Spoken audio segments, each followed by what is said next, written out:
श्रीलक्ष्मी सहस्रनामस्तोत्रम्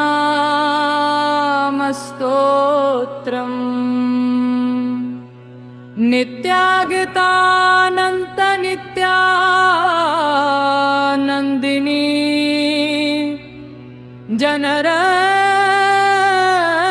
जनरजनी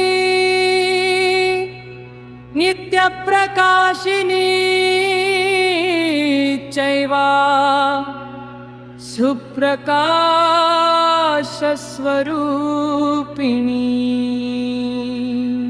महालक्ष्मीर्महाकाली महाकन्या सरस्वती भोगवैभवसन्धात्री भक्तानुग्रहकारिणी ईशावास्या महामाया महादेवी महेश्वरी श्रीलेखा परमा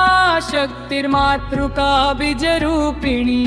नित्यानन्द नित्यबोधनादिनी जनमोदिनी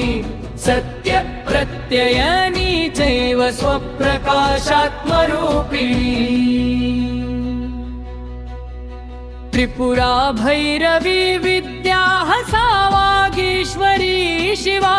वाग्देवी च महारात्रि कालरात्रिस्त्रिलोचना भद्रकाली कराली च महाकाली तिलोत्तमा काली कराली वक्त्रान्ता कामाक्षी कामदा शुभा चण्डिका चण्डरूपेशा चामुण्डा चक्रधारिणी त्रैलोक्यजयिनी देवी त्रैलोक्यविजयोत्तमा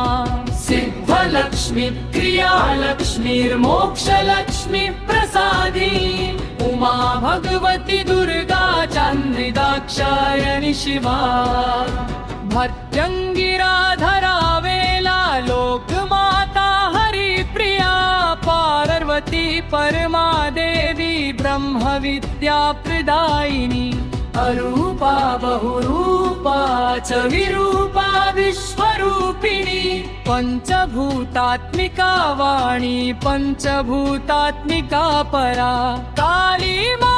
पंचिका वाग्मी हविप्रत्यधिदेवता देवमाता सुरेशाना देवगर्भाम्बिका धृति संख्या जाति क्रिया शक्ति प्रकृतिर्मोहिनी विद्या महाविद्या विद्या विभावर